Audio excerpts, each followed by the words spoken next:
සුබ දවසක් සියලුම දෙනාට. දැන් ඔයගොල්ලෝ දන්නවා මේ අපිට විභාගේ දෙසැම්බර් මාසයේ නෝල විභාගේ. ඒ විභාගේ තියෙනකොට දැන් අපිට පාසල් යන්න විදියක් නැහැ, පන්ති යන්න විදියක් නැහැ. ඒ නිසා ඕගොල්ලන්ට මෙන්න මෙහෙම ක්‍රමයක් අපි දිගටම පාවිච්චි කරන්න හිතුවා. දැන් මේ වෙනකොට ඕගොල්ලන්ට වෙන දෙයක් තමයි 10 වසරෙන් O level විභාගෙ දෙන ප්‍රශ්න වලට ඕගොල්ලෝ සූදානම් වුණාට 10 පන්තියේදී මේ වෙනකොට ඒ කියන්නේ දැන් මේ දවස් වෙනකොට දැන් මාස එකමාරක් දෙකකට කිට්ටු වෙන කාලයක් ඔයගොල්ලෝ අධ්‍යාපනයෙන් ඈත් වෙලා ඉන්නවා. ඒ නිසා ඔයගොල්ලන්ට මම හොඳටම දන්නවා ඔයගොල්ලන්ට ගන්න ගුරුවරුත් දන්නවා ළමයි විෂය පරිශීලනයේ නැති හින්දා ඔයගොල්ලෝ මේ විෂයෙන් ඈත් වෙලා ඉන්නේ. ඒතකොට ඔයගොල්ලෝ මේ කොටස් අමතක වෙලා තියෙනවා. ඉතින් ඒ නිසා අපි හිතුවා දවසකට ඕගොල්ලෝගේ O level ප්‍රශ්න පත්‍රයට අනිවාර්යෙන් සාකච්ඡා වෙන්න පුළුවන් කොටස් වලින් ගණන් 4ක් 5ක් එක දවසකට අපි සාකච්ඡා කරලා ඕගොල්ලෝගේ අර තිබිච්ච පරණ දැනුම ආපහු අලුත් කරලා ගන්න. ඒතර ඕගොල්ලෝ දිගටම මේක බලනවා නම් ඕගොල්ලන්ට පහුවෙච්ච පාඩම් වල අමතක වෙච්ච කොටස් බැරි වෙච්ච කොටස් එතකොට තව හදා ගන්න ඕන දේවල් තියෙනවා නම් දිගින් දිගටම ඔයගොල්ලෝ මේ ටික හදාගෙන කරගෙන යන්න පුළුවන්. දැන් අපි අද පටන් ගන්නවා 9 වසරයි 10 වසරෙනුයි ඔයාගේ O level ප්‍රශ්න පත්‍රයට එන්න පුළුවන් ප්‍රතිශත වලින් කොටස් 4ක් ගණන් 4ක් අපි අද සාකච්ඡා කරනවා. එතකොට ඒකෙදි අපි මුලින්ම අපි ගානට මෙයන් මොකද සමහර විට මේ කරනකොට ඔයගොල්ලන්ට මතක් වෙන්න පුළුවන්. පළවෙනි ගාන දීලා තියෙනවා ඉන්දියාවේ සිට ආනයනය කර යතුරු පැස් සඳහා එහි වටිනාකමින් 120ක තීරුබද්ධක් අය කරයි. එතකොට කියනවා ඉන්දියාවේ ඉඳන්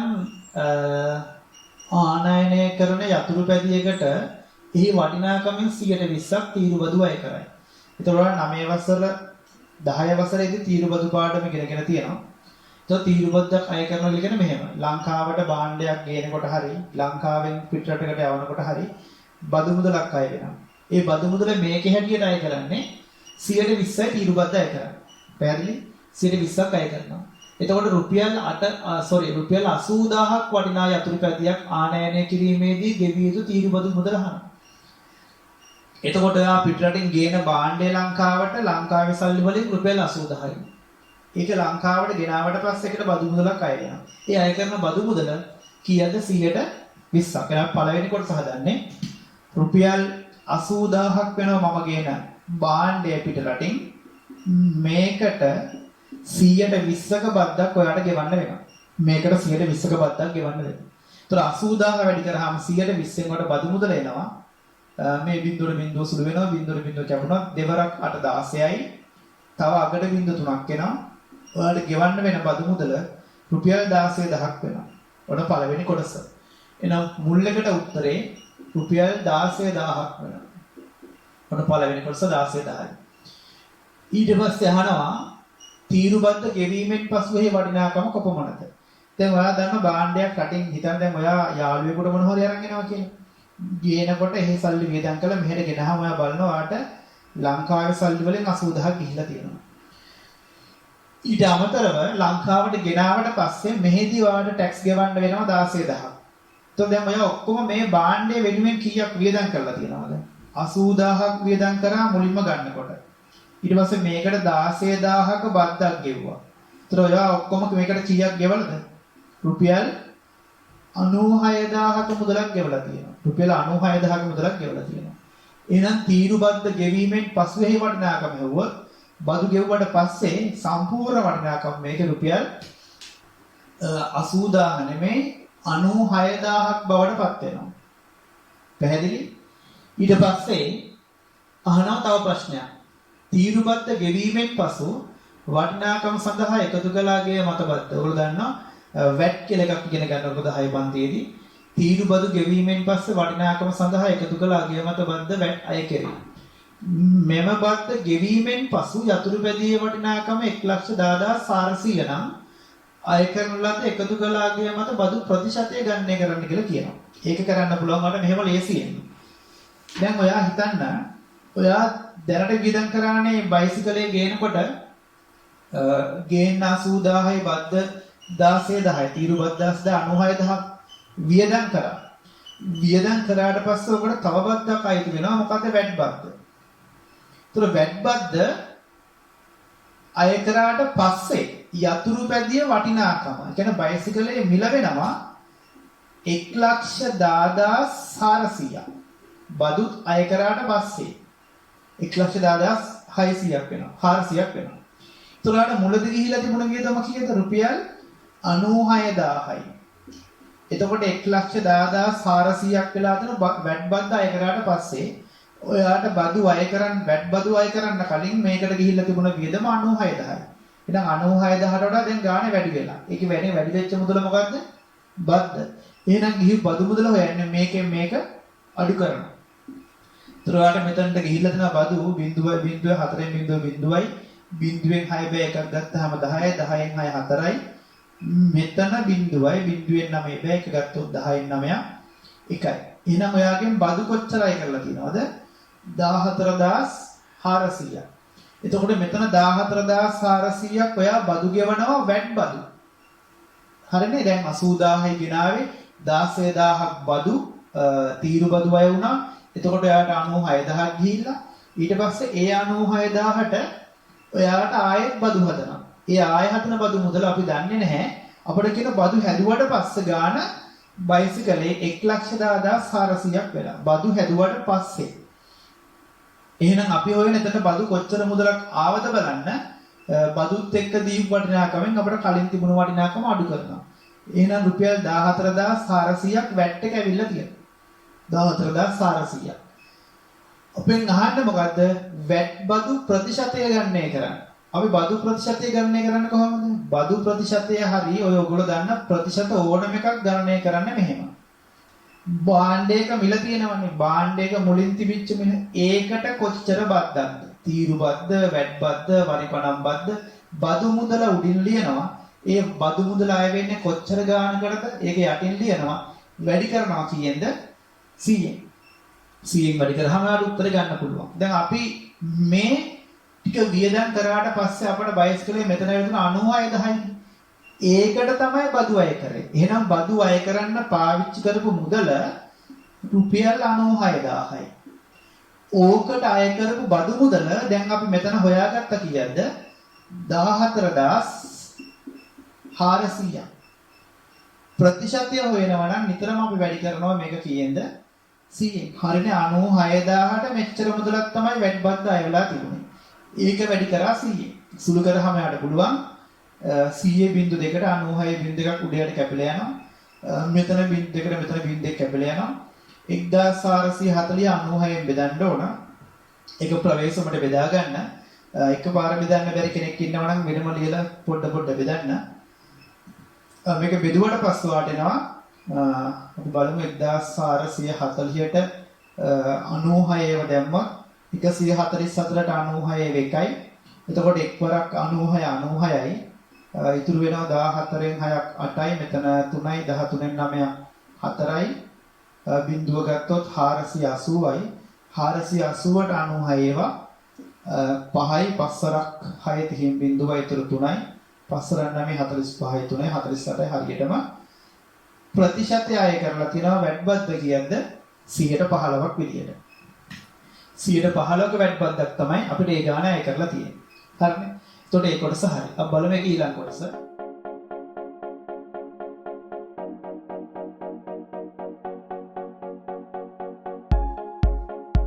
දැන් එතකොට ඒකේ B කොටස අහනවා. දැන් ඒකම මට තව කතාවක් කියනවා. දැන් මේ වීඩියෝස් බලන අය, වීඩියෝ බලන අයට පුළුවන් හැමෝටම WhatsApp වලින් හරි Viber වලින් හරි imo වලින් හරි ඕගොල්ලන්ට අවශ්‍ය මේ papers ගෙන්න ගන්න. මොකද ඒතකොට වඩාම සාර්ථකයි ඔයාලට මේ ප්‍රශ්න පත්‍රය අතේ තියාගෙන, කියන්නේ ළඟ තියාගෙන ඒකත් එක්ක මේක බලනවා නම් වැඩි ලේසි. වීඩියෝ එකෙත් මම ගාන දාලා තියෙනවා. නමුත් ඒක ගෙන්න ගන්නවට පුළුවන්. දැන් අපි මේක හැමදාම කරන්නේ කලින් දවසේ මේ ප්‍රශ්න හතර අපි ඔයාලට දෙනවා. ප්‍රශ්න හතර දීලා ඊළඟ දවසේ මේක උගන්වන විදිය දානවා. ඒතර ආට පුළුවන් ගෙදරදී දැන් අද ප්‍රශ්න පත්‍රය හම්බෙනවා නම් අද මේ ගණන් 4 අද රැයට හදලා හරි හෙට උදේ වරුවේ හරි හදලා ඒතර හෙට රැයට වීඩියෝ එක අහම මෙයා හදපු හැටි ඔයාට ඉගෙන ගන්න පුළුවන්. ඔයාට සියල්ලම පුනරීක්ෂණය කරගන්න පුළුවන්. ඉස්කෝලේ පටන් ගන්න කවද්ද? ක්ලාසස් පටන් ගන්න කවද්ද? එතනින් එහාට නෙමෙයි ඒ දිගටම අපි කරන් යනවා මේක. ඒතර මේ වැට්ටික ඔයාට හරියට කරගන්න පුළුවන්.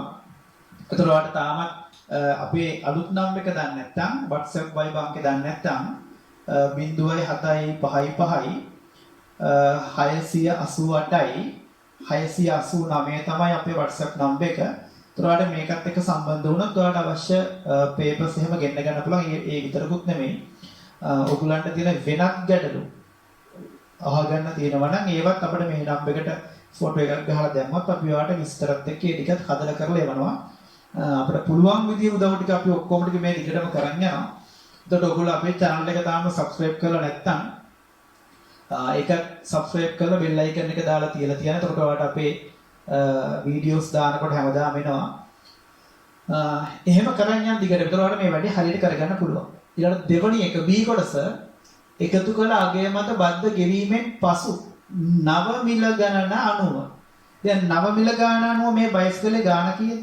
ගේන 80යි තීරු බදු යනවා වැට් බදු යනවා. එහෙම ගියාට පස්සේ ඔයාට මේකට සම්පූර්ණ යනවා වියදම කීයක්ද? 1,10,400ක් එක බයිසිකලයක වියදම 1,10,400ක් යනවා. දැන් ඔයාට කියන්නේ මොකද්ද? මේ 1,10,400ක් යන බයිසිකල් කීයක් ගේනවද? එකතු කළාගේ මත බද්ධ ගෙවීමෙන් පස්සේ නව මිල ගණන් අනුව. ඒතකොට මේ මිල ගන්න මේකනේ. ඒ අනුව බයිසිකල් 20ක් ඔයා ගන්න අදහස් කරනවා නම් ඒ සඳහා අවශ්‍ය වෙන මුදල. එහෙනම් එක බයිසිකලයකට මේ වියදම වෙනවා නම් බයිසිකල් 20කට බලන මේක 20ෙන් වැඩි කරා. ඒතකොට වැඩි කරනකොට ලේසි මේක අග බිඳුවයි මෙතන අග බිඳු දෙකක් තියෙනවා. ඒතකොට ඔක්කොටම අග බිඳු 3යි 1104 වැඩි කරා දෙකෙන්. ඒතකොට 1104 දෙකෙන් වැඩි කරාම ඔයාට උත්තරේ එනවා කීයද? 2208. ඒ කියනකොට බයිසිකල් 20ම ගත්තොත් යනවා 22,08,000ක වියදමක් ඔයාට යනවා. බයිසිකල් 20ක් ගෙනාවොත් ඔයාට 22,00,000 රුපියල් 8,000ක් යනවා. ඔන්න බයිසිකල් 20ක් ගන්න අවශ්‍ය වෙන වියදම අපි ලියමු 22,08,000ක වියදමක් යනවා. ඊට පස්සේ කියන මෙහෙම. මේ මුදල ඔහු බැංකුවෙන් 112ක වාර්ෂික සුළු පොලි අනුපාතයක් යටතේ ණය මුදලක් ලෙස ලබා ගනි. අවුරුදු දෙකකින් පසු ණයෙන් නිදහස් වීමට ඔහු ගෙවිය යුතු මුළු මුදල සොයන. එතකොට මේ සුළු පොලි කොටසක් තියෙන්නේ. එතකොට පහුගිය දවස්වල අපි එක්ක එකතු වුණා නම් අපේ මුල්ම වීඩියෝ එක අපි ඔයගොල්ලන්ට මේ සුළු පොලි පාඩම ගණන් 30ක කොටසක් අපි කරා. ඒක නැත්තම් ඒක වීඩියෝ එක බලන්න ටියුට් එකක් ගෙන්න ගන්න අපෙන් අපි යවන්න. සුළු පොලිය හොයනවා නම් ඔයාලට ක්‍රමයක් සාමාන්‍ය ක්‍රමයක් අපි හදන විදිය මම කියලා දුන්නා. I සමානයි PTR බෙදීම 100 කියන සූත්‍රයෙන් හදන්න පුළුවන් කියලා. ඒතර මේ I කියන්නේ පොලිය, P කියන්නේ ණයට ගත්ත මුදල, T කියන්නේ කාලය, R පොලිය අනුපාතය. දැන් මෙයාට යනවනේ 22,08,000ක්. මේක ගන්නවලු ඔහු එම මුදල බැංකුවෙන් ගන්නවලු 112කට. අරගෙන අවුරුදු 2කින් ගෙවනවලු. ඔයාගෙන් අහන ගෙවන්න ඕන මුළු මුදල කීයද කියලා. අපි මුලින්ම පොලිය හොයමු. I කියන්නේ පොලිය. ඒතර I සමානයි P කියන්නේ ණයට ගත්ත මුදල. කීයද ගන්නෙ? 22,08,000ක් තමයි මෙයා ණයට ගන්නෙ. T කියන කාලය අවුරුදු 2කට මෙයා සල්ලි ගන්නෙ. පොලිය අනුපාතය 112ක් කියලා මේ ගාන දීලා තියෙනවා. බෙදීම කීයද? 100. එතකොට I පොලිය ණයට ගත්ත ගාන 22,08,000යි. කාලය අවුරුදු 2යි පොලිය අනුපාතය 112යි බෙදීම 100. ඊට පස්සේ මේක සුළු කරාම ඔයාට එනවා පොලිය මුදල විතරක් බිංදු දෙකට මේ බිංදුවේ කැපිලා යනවා. 22,080 වැඩි කිරීම 2 වැඩි කිරීම 12 ඔයාට එන්නේ. ඔය ටික වැඩි කරලා ගත්තොත් ඔයාට උත්තරේ එන්න ඕනේ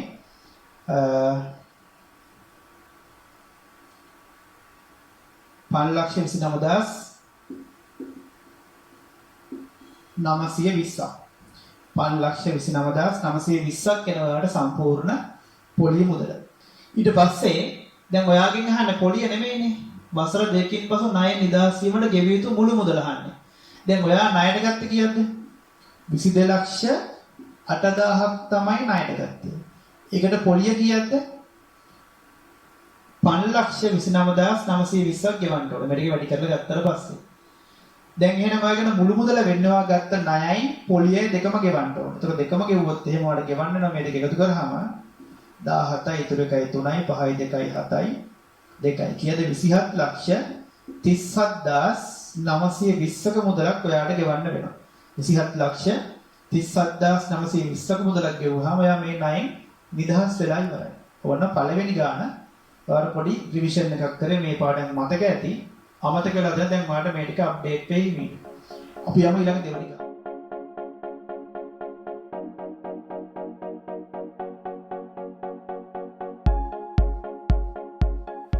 දැන් ඊට පස්සේ දෙවෙනි ගාන වරිපණම් බදුත් එක්ක අහන ගානක් අහන්නේ වාර්ෂිකව 115ක බදු අය කරන ප්‍රාදේශීය සභාවක අයත් නිවසක වාර්ෂික වටිනාකම රුපියල් 36000යි. දැන් ඔයාලට මතකයි මේ පාඩම ඔයගොල්ලෝ ඉස්කෝලේ කරනකොට කියලා දෙන්නේ නැති වාර්ෂික වටිනාකම රුපියල් 36000යි කිව්වහම දැන් මේ නගර සභාවෙන් ඇවිල්ලා මේ ගෙදර තක්සේරු කරනවා. මේක මේ වර්ෂයකට වටිනාකම කීයද? ඒ තක්සේරු ගාන තමයි 36000. නැතුව මේ ගෙදර වටිනාකම 36000 නෙමෙයි. සමහරවිට මේ 36000 අපේ ගෙදර වෙන්නේ කියලා. නෑ එහෙම ගන්න නෙමෙයි. තක්සේරු කරන වටිනාකම වෙන මෙච්චරක් කියලා තක්සේරු කරන ඒකට තමයි නිතරම බදු අය කරන්නේ. එතකොට 36000ක් නම් තක්සේරු වටිනාකම ඒකට අය කරන වාර්ෂික 115ක බදු. වරිපණක් සාමාන්‍යයෙන් අය කරනවා අපි. දැන් අපේ පළවෙනි ප්‍රශ්නේ අහන නිවස සඳහා ගෙවූ වාර්ෂික බදු මුදල සොයන්න. ඒතර වාර්ෂික බදු මුදල වෙන්නේ නිවසේ වාර්ෂික වටිනාකම 36000යි. ඔය 36000ට බදු අය කරනවා කීයක්ද? 115ක්. මේක බොහොම සරලයි. ඒතර මේක වැඩි කරොත් 15 බිංදුව 15 6 15 3 45යි 9යි 54. එහෙනම් වර්ෂයට ගෙවන්න ඕන කීයක්ද? රුපියල් 5400ක වරිපණම් බදු මුදලක් ගෙවන්න ඕන. පළවෙනි එක. දැන් සමහර වෙලාවට සමහර ප්‍රශ්නවල අහනවා මේ වගේම වාර්ෂික බදු මුදල නෙමෙයි කාර්තුවට ගෙවන බදු මුදල. ඔයාලට මතක ඇති අවුරුද්දට කාර්තු කීයද? 4යි. ඒතර අවුරුද්දට කාර්තු 4 නම් කාර්තුවේ බදු මුදල හෙව්වොත් ඔයා මොකද කරන්න ඕන? මේක බෙදන්න ඕන 4යි. කාර්තුවේ හෙව්වනම් මේක එහෙම අහන්නේ නැහැ. ඊට පස්සේ මේ ගානේ ආයෙත් මෙහෙම. නිවසේ අයිතිකරු එම නිවස කුලියටදී අවුරුද්දක් සඳහා වන කුලිය එකවරම ලබා ගත්තේය. ඔහු ලබාගත් මුදලින් වාර්ෂික බදු මුදල ගෙවුවා. නිවසේ නඩත්තුවට රුපියල් 3600ක් ගෙවුවා නම් ඔහුට අවසානයේ රුපියල් 75000ක් ඉතුරුත් වෙනවලු. දැන් එයා කරන්න ගේ ගන්නවහම කුලියට ගන්න කෙනෙක් අහම එයා කරන අවුරුද්දක සල්ලි එකපාර ගන්නවා. හැබැයි ගත්ත ගාන අපිට කියන්නේ එහෙම නොකිය එයා මේකෙන් එයා ලැබිච්ච සල්ලි හම්බෙච්ච මුදල තියෙනවනේ. ඒකෙන් මෙයා මොනවද කරලා තියෙන්නේ? ඒ ලැබුණු කුලියෙන් වාර්ෂික බදු සල්ලි ගෙවනවා. කියන්නේ බදු මුදල් ගෙවනවා නගර සභාවට. ඊට පස්සේ මෙයා ගේ දෙන්න කලින් පොඩි අලුත් වැඩියා තියෙනවා නම් ඒව ටිකක් කරලා දෙනවා. එහෙම කරාට පස්සේ මෙයාට 75000ක් ඉතුරුයි. එහෙනම් දැන් මෙයාගේ ළඟ අර තිබිච්ච මුළු වියදම කියන්නේ එයාට ලැබිච්ච මුළු මුදල කියන්නේ එතන ඔයාට මේ සල්ලි හම්බුනේ කියලා. ඔයාට සල්ලි හම්බුණා නම් ඔයා මේකෙන් මොනවද කරන්නේ? කොටසක් වියදම් කරා මොනවටද? අපි මේක මෙතන ලියාගමුකෝ බදු මුදල 5400යි. කොටසක් වියදම් කරා බදු ගෙවන්න. ඒතර බදු වලට කොටස ඔයාට ලැබිච්ච මුදල. ඔයාට ලැබිච්ච මුදල වෙන්නේ බදු ගෙවපු සල්ලි ටිකයි අලුත් වැඩියා කරපු ටිකයි ඔයා ළඟ ඉතුරු වෙච්ච ටිකයි එකතුව නෙමේ ඔයාට ලැබිච්ච මුළු මුදල කියන්නේ. ඇයි ඔයා මුළු මුදල නෙමේ කොටස් ටික කරේ? එතකොට ඔයාට ලැබිච්ච මුළු මුදල කියන්නේ බදු සල්ලි ටිකයි අලුතෙන් අලුත් වැඩියාවට ගියපු ටිකයි ඉතුරු ටිකයි. ඔය ටික එකතු කරාම ඔයාට ලැබිච්ච සල්ලි වල මුදලට සමානයි. දැන් බදු කීයක් ගෙවුවද? බදු ගෙවලා තියෙනවා කීයක්ද? 5400ක් බදු ගෙවුවනේ ඔයා. ගෙදර අලුත් වැඩියාවට කීයක් ගියාද? 3600ක් ගියා. ඔයා ළඟ කීයක් ඉතුරු වුණාද? මේ ඔක්කොම කරාම 75000කුත් ඉතුරුත් වෙනවා. එතකොට 5400යි 3600යි මෙතන 75000යි මේ ටික තමයි ඔයාගේ අර ලැබිච්ච මුළු මුදල එකතු. අර ගේ ගන්න ආපු කෙනා අවුරුද්දක සල්ලි දුන්නනේ. ඒ ටික තමයි මේ තියෙන්නේ. ඒකෙන් කරපුවා තමයි මේ තියෙන්නේ. දැන් හිතන්න ඔයාට අම්මා ඉස්කෝලේ යද්දී රුපියල් 50ක් දෙනවා. ඒතර ආයෙකින් කරපුවා හිතන්නකෝ. යන ගමන් රුපියල් 20කට පෑනක් ගන්නවා. ඊට පස්සේ තව රුපියල් 25කට බනිස් එකක් ගන්නවා. ඔයාලගේ රුපියල් 5ක් ඉතුරු වෙනවා. එතකොට ඔයාට මතක නැහැ අම්මා කීයක් දුන්නද කියලා. කොහොමද හොයාගෙන ඔය ගණන් හදනවා. පෑන ගන්න 20ක් ගියා. බනිස් ගෙඩියක් ගත්ත 25යි 45යි ඉතුරු 5යි 50යි. එහෙනම් අම්මා 50ක් දීලා තියෙනවා. එහෙනම් මෙතන බදු මුදල 5400ක් ඔයා ගෙවලා තියෙනවා. අලුත් ගඩියාවට 3600ක් ගිහිලා තියෙනවා. ආගා විතුරුලා තියෙන මේ ගාන. එහෙනම් ඔයාලා ලැබිච්ච ගානේ මේ ඔක්කොගේම එකතුව. එතකොට 5400යි 3600 කියන්නේ 9000යි 9000යි 75000යි 84000ක් ඔයාගේ අතට මේ ගේ ගන්න ආපු කෙනා දීලා තියෙනවා. ගේ ගන්න ආපු කෙනා දීපු මුළු මුදල 84000යි. එයා දුන්නේ මොනවද? අවුරුද්දක බදු සල්ලි. වසරක බදු සල්ලි වලට දීලා තියෙනවා. එතකොට අවුරුද්දක බදු සල්ලි තමයි මේ 84000. අපෙන් අහන්නේ මොකද්ද? නිවස සඳහා අයිතිකරු විසින් වියදම් ගන්නලද මුළු මුදල සොයන. එතකොට ඒක කොහොමද හොයන්නේ? ඔයාලට මතකද? බදු වලට කීයක් වියදම් කරාද? 5400යි. අලුත් වැඩියාවට කීයක් වියදම් කරාද?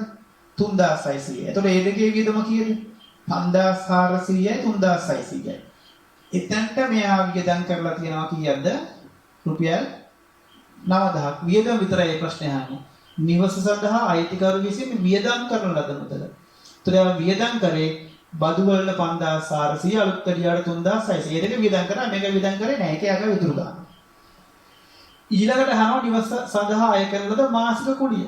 දැන් ඔයා හොයාගත්තන ගේ සල්ලි වලට ගන්නාපු කෙනා කොච්චර සල්ලියක් දීලා තියෙනවද? 84000ක් දීලා තියෙනවා. ඔය 84000ක් කියන අවුරුද්දක සල්ලි. එහෙනම් මාසයක් කුලිය හොයන්නේ. අවුරුද්දට මාස 12යිනේ මේක බෙදනවා 12යි. 12 වරක් 7නේ 84 කියන 7.3යි. මේ නිවස කුලියට දීලා තියෙන්නේ මාසයකට රුපියල් 7000 ගානේ. ඒතර 7000 ගානේ මාස 12ක් 84000යි.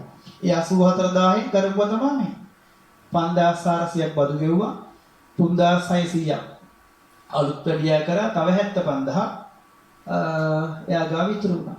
ඕන්න තුන්වෙනි කොටසට උත්තරේ මාසික කුලිය රුපියල් 7000ක් වෙනවා.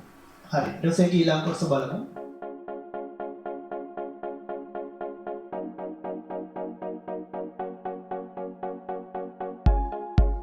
දැන් ඔයාගෙන් ඊළඟට අහනවා ප්‍රාදේශීය සභාව විසින් මාර්තු 30 වෙනිදාට පෙර බදු මුදල ගෙවන අයට 110ක වට්ටමක් දෙනවලු. බවට දැනුම් දෙන ලදී. ඒ අනුව ජනවාරි මාසයෙන් බදු මුදල ගෙවූ නිවසේ අයිතිකරුට ඒ නිවස සඳහා ගෙවිය යුතු වන බදු මුදල රුපියල් 5000ට වඩා අඩු බව පෙන්වනවා. දැන් ඔයාලට මතකයි අපි හෙව්වනේ බදු මුදල කීයක් ගෙවන්න ඕනද? වරි පණම් 5400යි. ජනවාරි මාසේ මාර්තු මාසේ 30ට කලින් ගෙවනවා නම් 110ක ඩිස්කවුන්ට් එකක් හම්බ වෙනවා. ක්‍රම දෙකක් තියෙනවා. ඔයාලට මෙහෙමත් පුළුවන්. 5400න් කීයක්ද ඔයාලට අඩු වෙන්නේ? වට්ටමක් කියන්නේ ගාණක් අඩු වෙනවා. එතකොට 110ක වට්ටමක් හම්බ වෙනවා. හම්බ වෙන වට්ටම බැලුවොත් 0.0 කැපුණා 540ක් ඔයාලට අඩු වෙනවා. එතකොට 5400න් 540 අඩු කරොත් එහෙම 0 එකක් ගත්තොත් 10න් 4 6යි මෙතන 3යි 3න් 5 බෑ 13න් 5 8යි මෙතන 6යි 4යි 4860යි ඔයාලට ගෙවන්න වෙන්නේ බදු මුදල. ඒ කියන්නේ මාර්තු 30ට කලින් ගෙවනවා නම් දැන් අපිට කියන නිවසේ අයිතිකරුස්ට ඒ නිවස සඳහා ගෙවිය යුතු බදු මුදල 5000ට අඩු බව පෙන්නන. හරිනේ මෙහෙම ගෙවුවොත් 5000ට අඩු වෙනවා. 4860යි කියනවා. ඔය එක විදියක්. ඔයාලට මේක මෙහෙමත් හදන්න පුළුවන් ඕන. අපි හිතනවා ඕන මෙහෙම ගෙවන්න තියෙන ගාණ කීයද? දැන් තියෙන මිල 100යි. අපි තුමාට බදු ගෙවන්න 100ක් ගෙවන්න ඕනේ කියලා නගර සභාව. 100ක් ගෙවන්න තියෙන කෙනාට අඩු වෙන්නේ කීයද? 100න් 10නේ අඩු වෙන්නේ. මෙන්න අඩු වෙන ගාණ. එහෙනම් ගෙවන්න ඔයා කීයද? ඔයා ගෙවන්නේ 90යි. 100ක් නම් ගෙවන්න තිබුණේ 10ක් අඩු වුණොත් ඔයා ගෙවන්නේ 90නේ. එතකොට මේක තමයි ඔයාලට ගෙවන්න තිබිච්ච ගාණ. ඒක දන්නවා 5400යි කියලා. එතකොට ගෙවන්න වෙන ගාණ මේක. ඒක හොයන්න ඕන. එතකොට මේක හදන්න ලේසි විදිය තමයි මෙහෙම. මේ 5400 වැඩි කරනවා කියනද? 100න් 90න් මේක තමයි ගණන් හදන්න ලේසි විදියක්. 9 පන්ති වලට උගන්ලත් ඇති මේ ක්‍රමේ. මෙහෙම හැදුවොත් ඔයාලට ටිකක් ලේසි. 100යි කියලා අපි හිතනවා මේ දන්න කෙනා අපි යටින් දාන්න විතරම හරි දාගත්තේ දන්න කෙනානේ. හොයන්න නැති කෙනා ප්‍රශ්නාර්ථයක් දාගත්තේ එයා උඩින් දාලා වැඩි කරනවා. ඒතර වැඩි කරාම බිඳුවට බිඳුව කැපෙන බිඳුවට බිඳුව කැපෙන 540 වැඩි කිරීම 9. ඒතර 9 වරක් බිඳුව බිඳුවයි 9 වරක් 4 36යි ඉතුරු 3යි 9 වරක් 5 45යි 3යි 48යි. එතකොට උත්තරේ එකපාර වෙනවා අර ගෙවන වට්ටම් මුදල 540 අපි හොය හොය හිටියේ නේ. මෙතන කරේ වට්ටම හොයලා හෙව්වා. මෙතන කරේ වට්ටම හොයන්නේ එකපාරම ගෙවන්න තියෙන ගාන හෙව්වා. ඔය ක්‍රම දෙකම හරි. හරි අපි යන් තුන්වෙනි ගාන.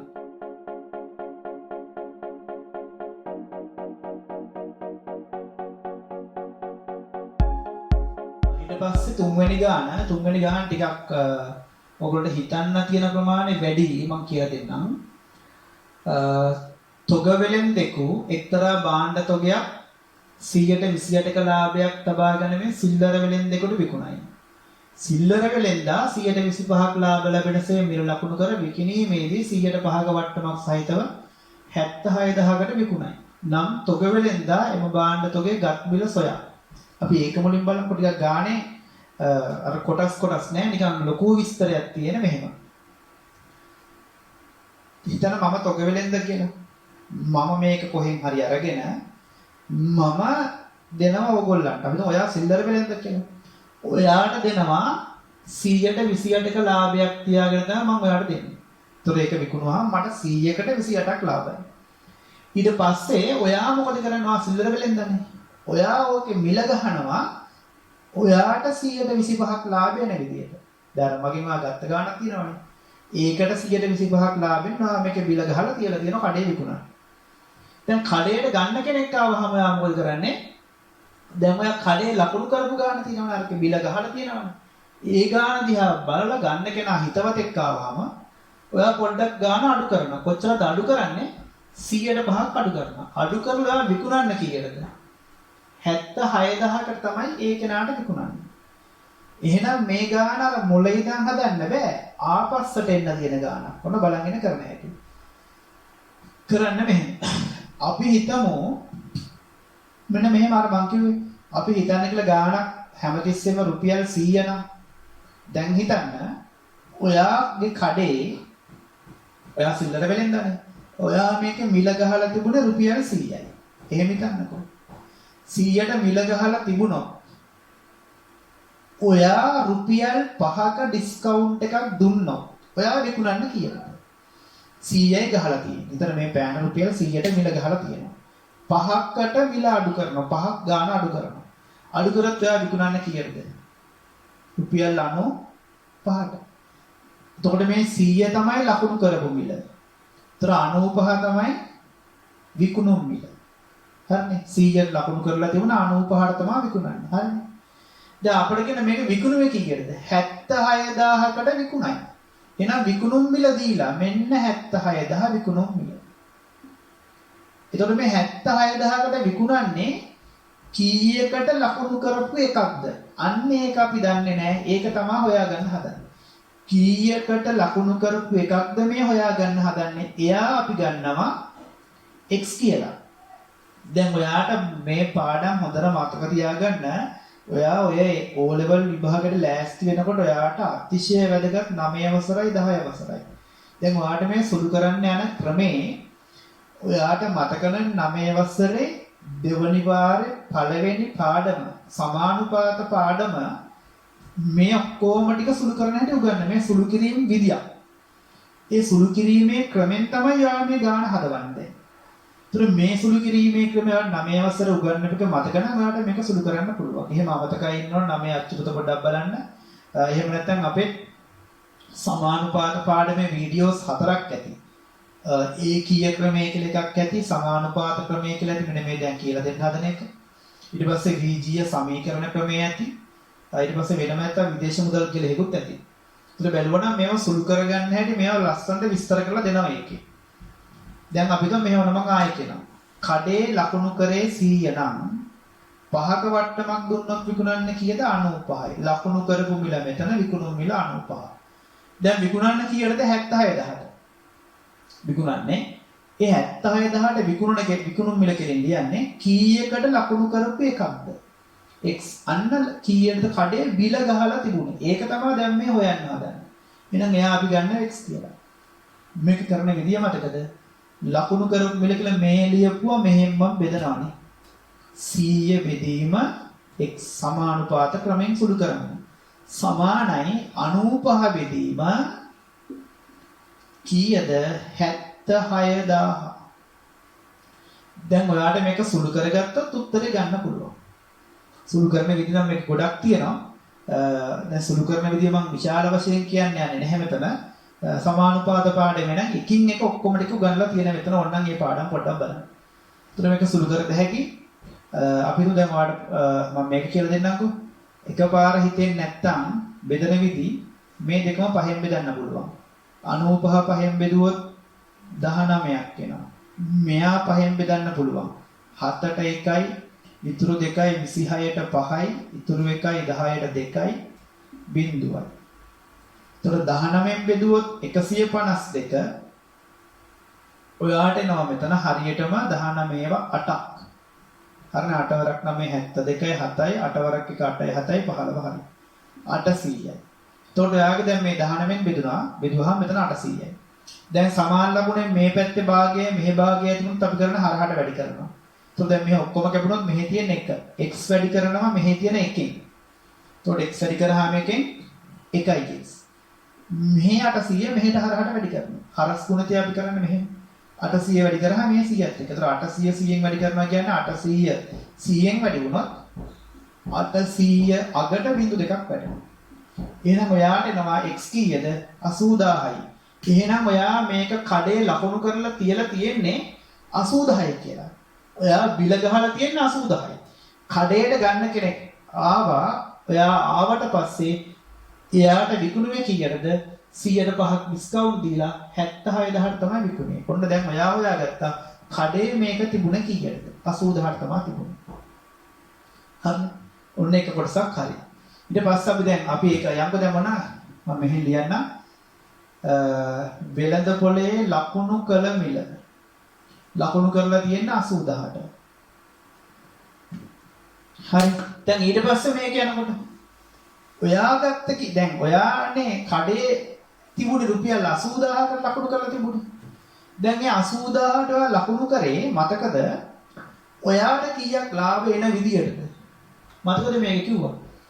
සිල්ලර වෙලෙන්දා 125ක ලාභ ලැබෙනසේ මිල ලකුණු කරයි. එහෙනම් ඔයා මේ 80000 කියලා ගහලා තිබුණේ 125ක ලාභයක් ඔයාට එන විදියට. හරි. එහෙනම් ඔයා මේක ගත්තේ කීයද? සිල්වර වෙලෙන්ද ඔයා නම් ඔයා මේක තොග වෙලෙන්දගෙන් ගත්ත ගාණක් ඇතිනේ. ඒ ගත්ත ගාණ කීයද? අපි එතකොට ඒක හොයන්නේ මෙහෙම. අපි හිතනවා තොග වෙලෙන්ද ගාව තිබුණේ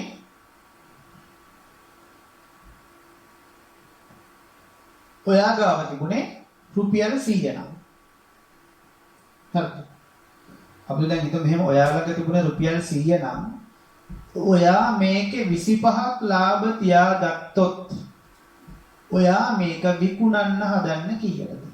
එතකොට මේ පෑන 100 නම් ඔයා ගත්තේ 100ට නම් ඔයා ගත්ත ගාන 100 නම් ඔයා 25ක් ලාභ තියාගත්තොත් විකුණන්න කීයටද? ඔයා ගත්ත ගාන 100යි. 25ක් ලාභ තියාගත්තොත් ඔයා විකුණන්න කීයටද? 125ට. 100ට නම් ගත්තේ ඔයා 25ක් ලාභ තියාගත්තොත් ඔයා විකුණන්නේ 125ට. ඒ කියන්නේ විකිණීමට ලකුණු කළ විල. දැන් ඔයා කඩේ ලකුණු කරලා තිබුණ කීයටද? 80000ට.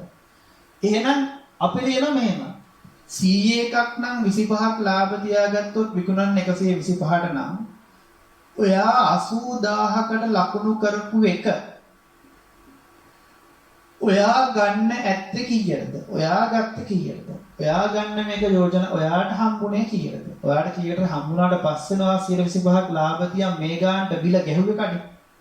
හරිනේ? එහෙනම් ඔයා ගත්ත ගාන කීයද? අන්න ඒක හොයන්න ආයනවා අපි. මේ ආපස්සට ගාන යන්නේ. එතකොට අපි හිතමු මෙහෙම. දැන් මේ පැත්තට මෙහෙම හිතුවොත් 125ට ඔයා විකුණුවේ 100ක් ලකුණු කරපු එකක් නේ.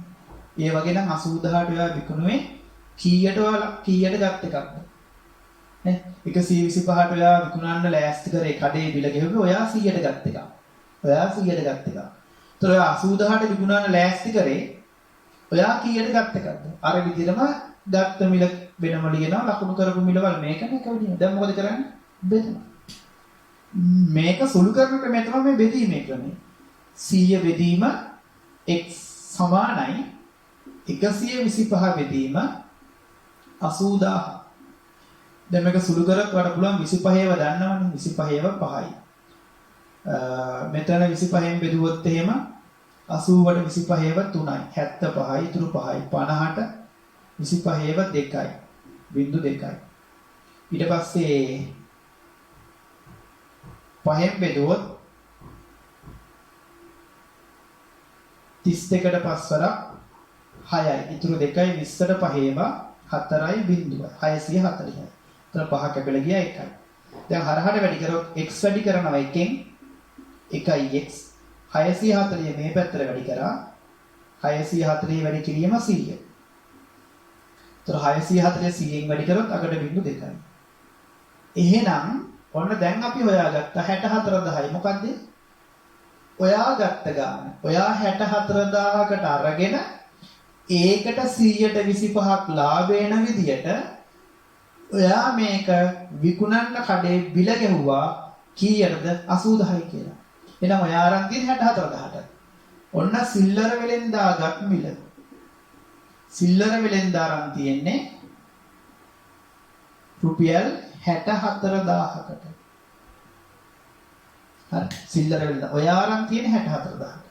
දැන් තාම ගාණ ඉවරනේ. ආයෙ පස්සට යනවා. දැන් මේ කට්ටි ගොඩක් ඉන්නවනේ. දැන් ආපස්සට ගියොත් මෙහෙම. මේ ගොඩාක් හිමින් විස්තර කරන්න ඕන කෙනෙකුට මේක තේරෙන්න. දැන් මෙහෙමත් හිතමුකෝ. දැන් ඔයාට දුන්නේ 64ද ඔයා ගත්තේ 64000ටනේ. ඔයා 60 දැන් මම කොහොමද මම තොග වෙලෙන්ද කියලා. ඒතර මම ගත්ත ගානකුත් තියෙනවා. දැන් හොයන්න හදන්නේ මම ගත්ත කීයටද කියලා. මේක මුලින් මම කීයකට හරි ගෙනෙල්ලා මම ඔයාට දුන්නේ 64000ට. හරිද? ඔයාට 64000ට දුන්නේ මතකද මුලම කිව්වා. තොග වෙලෙන්දා එක්තරා භාණ්ඩ තොගයක් 128ක ලාභ තබා ගනිමින් සිල්ලර වෙලෙන්දාට විකුණා. ඒ කියන්නේ මම 128ක් ලාභ තියන් තමයි ඔයාට විකුණලා තියෙන්නේ. දැන් අපි දුම් මෙහෙම එන තොග වෙලෙන්ද ගත් මිල. හිතනවා කීයද? නිතරම හිතන්නේ 100. මුල හිතන්නේ 100. මම ගත්තේ 100 නම් මම කීයක් ලාභ තියාගත්තද? 128ක් නේ. 100ට ගත්තනම් 28ක් මම ලාභ තියාගත්තොත් මම විකුණන්නේ කීයටද? ඒතර වික්කමිල කීයද? 128යි. 100ට ගත්තොත් 28ක් ලාභ තියාගත්තොත් මම විකුණන්නේ 128ට. එහෙම නැත්නම් කාර්ද මේ දුන්නේ සිල්ලර වෙලෙන්දට දෙන ගාන 128කට මම දුන්නේ. දැන් මම සිල්ලර වෙලෙන්දට දීපු ගාන කීයද මේ තියෙන්නේ? සිල්ලර වෙලෙන්ද මේක අරන් තියෙන 64000කට. එහෙනම් සිල්ලර වෙලෙන්ද 64000කට ගත්තේ මම කීයට ගත්ත එකද? අපි ආපස්සට හිතනවා. දැන් ආයෙ බලමු. මම රුපියල් 100ට ගත්තනම් 28ක් ලාභ තියාගත්තොත් සිල්ලර වෙලෙන්දට මම දෙන්නේ 128ට. එහෙනම් අපි ආයෙ හිතනවා 100 නෙමෙයි අපි ගාන හිතන්නේ. මම කීයට ගත්ත එකක්ද සිල්ලර වෙලෙන්දට 64000කට දුන්නේ. අන්නේ කීයට ගත්ත එකද අපි ගන්න මොකද්ද? x. දැන් ආයෙ මොකද කරන්නේ? අර බෙදීමේ ක්‍රමය. සුළු කරන විදියක් ඒක. 100 බෙදීම x. 128 බෙදීම 640යි බිංදු 2යි 64000යි. දැන් සුළු කරලා x හොයන්න පුළුවන්. ඔයාට 64 චක්‍රය මතක නම් 64ට 64 1යි බිංදු 3යි. 128ට 64 ඒවා 2යි. දෙකෙන් බෙදුවොත් 10ට 5යි 500යි.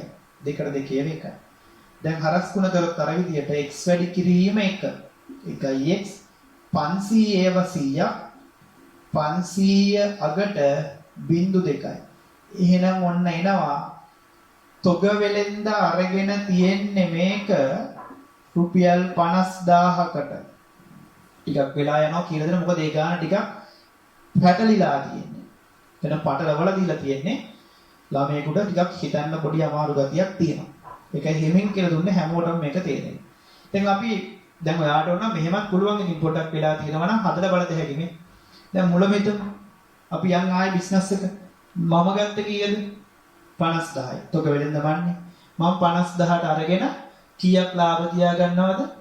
128ක් ලාභ තියාගෙන ඔයාට දෙනවා. සිල්වර වෙලෙන්ද ඔයානේ 64000කට ඔයාට දුන්නා. ඔයා මොකද කරන්නේ? එතකොට තව 125ක් ලාභ තියාගෙන ඔයා මේක 80000ට විකුණන්න කඩේ තියලා තියෙනවා. ඊට පස්සේ මොකද වෙන්නේ? කඩේට ආව හිතවත් කෙනෙක් හින්දා එයාට 105ක් ඔයා අඩු කරලා 76000කට දෙනවා. ආන්න මේක යන හැටි. පැහැදිලි?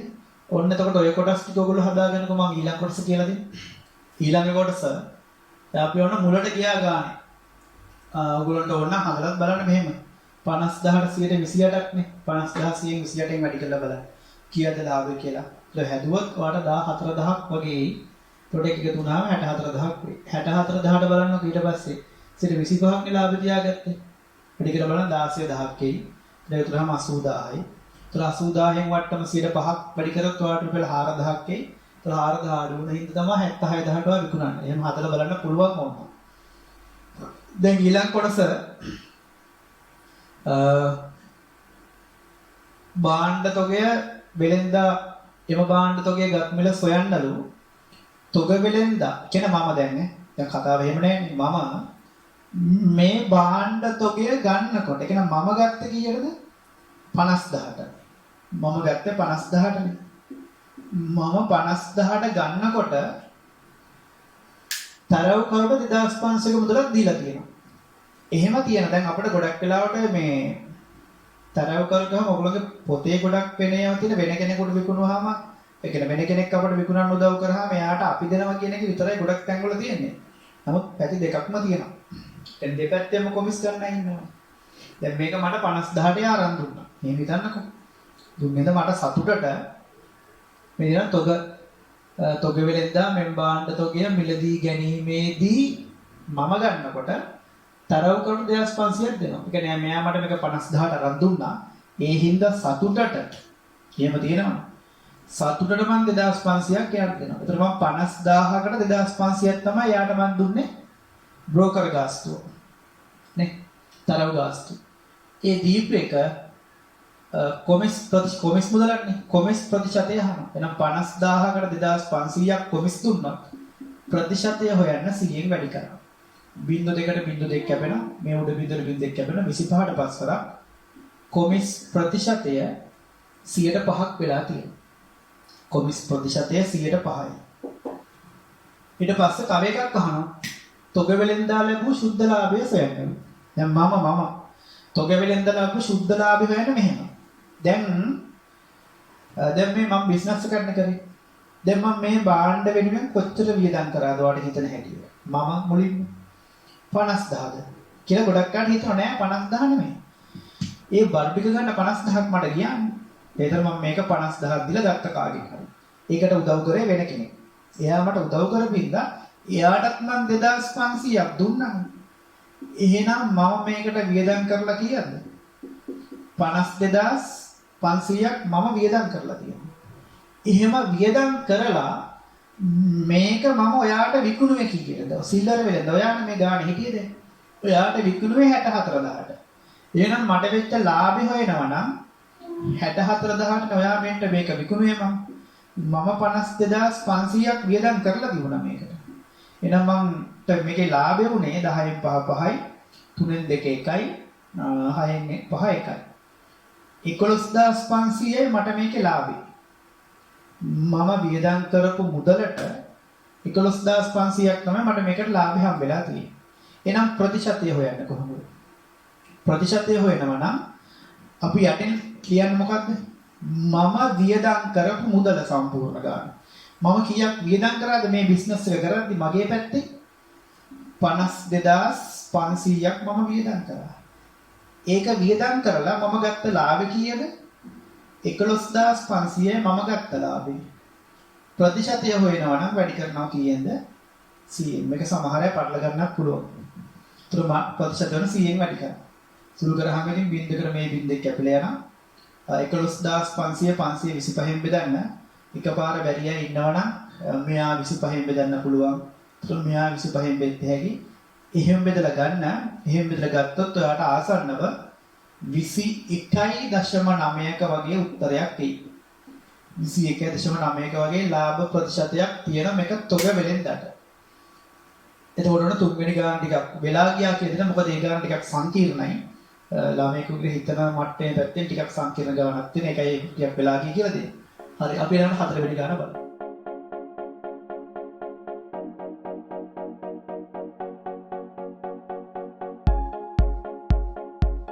වරිපඩම් අය කරන ප්‍රාදේශීය සභාවක් නිවසක් රුපියල් 60000කට තක්සේරු කර ඇත. දැන් ওই ගාණක් මුල්නොත් කියලා දුන්නා. තක්සේරු වටිනාකම 60000යි. මේ 60000ට වරිපඩම් ගන්නවා කීයද? 100ට 8ක්. තුරු බිඳුවකට බිඳ එක්ක වෙන 6 වරක් 48යි 0.2යි. වර්ෂයකදී ගෙවිය යුතු වරිපඩම් මුදල 4800ක් වෙනවා. එක ලේසි. දෙක කාර්තුවට ගෙවිය යුතු වරිපඩම් බදු මුදල අහනවා. ඒතර අවුරුද්දට 4800 නම් කාර්තු අවුරුද්දට 4යි මේක 4ෙන් බෙදනවා. 1200ක වරිපඩම් බදු මුදලක් ගෙවන්න ඕනේ කාර්තුවට. ඒතර පළවෙනි කොටස හරි. මේ කොටස වාර්ෂික සුළුපොලි අනුපාතයේ 108ක් ගෙවන බැංකුවක රුපියල් 12000ක මුදලක් තැන්පත් කරන අයෙකුට වර්ෂයකදී ලැබෙන පොලි මුදල අහනවා. ක්‍රම දෙකක් තියෙනවා. එකක් නිකම්ම හොයන්නත් පුළුවන්. තැන්පත් කරන්න කීයද? 12000යි. ඔය 12000ට අවුරුද්දට පොලිය කීයද? 100ට 8යි. එහෙනම් 100න් 8න් වැඩි කරනවා. 12ක් 8 96යි බිඳුව. අවුරුද්දට පොලිය 960යි. එහෙම නැත්නම් ඔයාලා සුළු පොලි ක්‍රමයට හදනවා නම් i සමානයි PTR බෙදීම 100 සූත්‍රයෙන් හදන්නත් පුළුවන්. i පොලිය P ණයට ගත්ත මුදල මේක බැංකුවේ දාන මුදලනේ 12000යි. T කාලය අවුරුදු 1යිනේ. වර්ෂයක් 1ක්. T 1යි. පොලි අනුපාතය තමයි R කීයද? 100ට 8යි. බෙදීම 100. සුළු කරාම බින්දකට බිඳු 2යි. i සමානයි 12ක් 1 12 12ක් 8 96යි. අගට තව බිඳුවක් කරන 960 අවුරුද්දකට ගෙවන පොලිය වෙනවා. ඊට පස්සේ අහන මෙහෙම. දෙක බැංකුවේ ඇති මුදල 16800ක් වීමට ගතවන කාලය හොයන්න. ඒකෙත් ක්‍රම දෙකක් තියෙනවා. දැන් 16800ක් වීමට ගත වෙන කාලය කියන මෙහෙම. 12000නේ පොතේ තියෙන්නේ. 12000 පොතේ දාලා අවුරුද්දක් ගියාම පොලිය 960යි. උතර පොතේ ඇති මුදල 16800ක් වෙන දැන් 12000ක් දාලා 16800ක් නගන වැඩි වෙලානේ ගන්න. ඒ වැඩි වෙන්නේ මොනවද? පොලිය. එහෙනම් කොච්චර වැඩි වෙලාද බලන්න. එහෙම හැදුවොත් 16800 දැන් මම හිතනවා සල්ලි දාලා අවුරුදු කීයකින් හරි බැංකුවට යනවා. අවුරුදු කීයකට පස්සේ බැංකුවට ගියාම 12000යි දැන් මෙන්න බොලේ 16800ක් වෙලා. හරි සතුටුයි. එයා බලන්න කීයක් වැඩි වෙලාද? 4800ක් වැඩි වෙලානේ. කියන 4800 පොලිය. ඔයා ගෙදර ඉන්න ගමන් හැදුවා. අවුරුද්දක් සල්ලි තිබුණොත් පොලිය කීයද? 960යි. දැන් එහෙනම් ඔයාට මේක සල්ලි දැම්මේ කවද්ද කියලා මතක නැහැ වගේ නිකන් හැංගීමක් තියෙනවනේ. කොච්චර කල් මේ බැංකුවේ සල්ලි තිබ්බද? අවුරුද්දක් 960 නම් අවුරුදු කීයකට හරි 4800ක් වෙලා පොලිය. දැන් අවුරුදු කීයක් තිබුණද බලන්න කොහමද? මේ අවුරුදු කීපයකට පොලියනේ. මේ එක අවුරුද්දට පොලිය. 4800 960න් බෙදනවා. බෙදුවට පස්සේ 480ට 96 ඒවා හරියටම 5යි. කියන අවුරුදු 5ක් තිබිලා තියෙනවා. ඕන 960ට 5න් වැඩි කරන 4800යි. ඔය එක විදියක්. එහෙමත් පුළුවන්. එහෙම නැත්නම් මෙහෙමත් පුළුවන්. ඔයාට i සමානයි PTR සූත්‍රයෙන් හදන්නත් පුළුවන්. දැන් මේකේ පොලිය කීයද? 12000ක් දැම්මහම 16800ක් වුණොත් ඔය පොලිය මෙතන හෙව්වේ 4800යි. i 4800යි. P කියන්නේ ඔය බැංකුවේ දාපු මුදල. කීයද? 12000යි. T දන්නේ නැහැ. R පොලි අනුපාතය 100ට 8යි බෙදීම 100. ඕකෙන් සුළු කරලා ගන්නත් පුළුවන්. ඒතර බිංදු දෙකට බිංදු දෙක කැපිලා යනවා. ඕනනම් වැඩි කරා 12ක් 8 96යි. තව බිංදුවේ 960යි T 4800යි. දෙපැත්තම 960න් බෙදෙනවා. ඒතර මෙයා කැපිලා යනවා. t සමානයි අරකමයි 4800 බෙදීම 960. කීයද? ඒත් 5යි. එහෙම නැත්නම් ඔයාලට සුළු කිරීමේ තව ක්‍රමයක් මම කියලා දෙන්නම්. අන්න අතන 4800. මෙතන 120 වැඩි කිරීම t වැඩි කිරීම 8 තියෙනවනේ. මේක එක කැපිලා ගියාම. ඔයාලා මේ 120 8න් වැඩි කරන්න එපා කියලා මම කලින් පාඩම් වලත් කියලා තියෙනවා. වැඩි කරන්නේ නැතුව නම් මෙහෙම කරනවා. t වැඩි කිරීම 8 වැඩි කිරීම 120 නේ. t වැඩි වෙලා තියෙන්නේ 120 වැඩි කිරීම 8න්. එහෙනම් දෙපැත්තම 120 වැඩි කිරීම 8න් බෙදනවා. ඒතර 120 120 කැපෙනවා 8ට 8 කැපෙනවා. ඔන්න t උත්තරේ ඒත් එනවා. සුළු කරාම මේ වල බිඳුවට බිඳුව ලස්සන කැපෙන 12 වරක් 48 4යි බිඳුවට නෑ බිඳුව 40යි 40ට 8 ඒවා 5යි. සුළු කිරීමේ විදි ගොඩක් තියෙනවා. ඉතින් ඔය සර්ලා මිස්තෝඩ් ගොඩක් කියලා දෙනවා. ඔය ලේසි ක්‍රමයක් වල පාවිච්චි කරන්න පුළුවන්. හරි. ඒතර ඔන්න අද පාඩමේ ගණන් 4 ඉවරයි. ඔයගොල්ලෝ මේක දිගටම කරගෙන යන්න. ඒතර ඔයාලට අමතක වෙච්ච ඔක්කොම ටික රිපීට් වෙයි. ඉස්කෝලේ පටන් ගන්න කවද්ද අපි දන්නේ නැහැ විභාගයේ ප්‍රශ්න පත්‍ර හදනකොට මොනවා කරයිද අපිට තාම මේ ගැන කියන්න බෑ. නමුත් ඔයාලට මේ වෙලාවේ කරන්න තියෙන හොඳම දේ තමයි ඔයාලට මේ පාඩම් ටිකට පහුගිය ඔයා කරලා ඉවර වෙච්ච පාඩම් ටික හොඳට හදලා හොඳට ප්‍රැක්ටිස් කරලා හොඳට මේක පොලිෂ් කරගත්තා නම් ඔයාලට මේ වැඩේ ගොඩ දාගන්න ලේසි. ඔයාලට බය වෙන දෙයක් නැහැ. ඒත් ඉස්කෝලේ ගියාම අලුත් පාඩම් පටන් ගත්තාම ඔයාලට ඒ ටික විතරක් අලුතෙන් ඉගෙන ගන්න තියෙන්නේ. මේ ටික මතකයිනේ අපි මේ ටික දිගටම කරන්න. හරි. එහෙනම් අද අපි නවත්තනවා. එහෙනම් ඔයාලට සුබ දවසක්.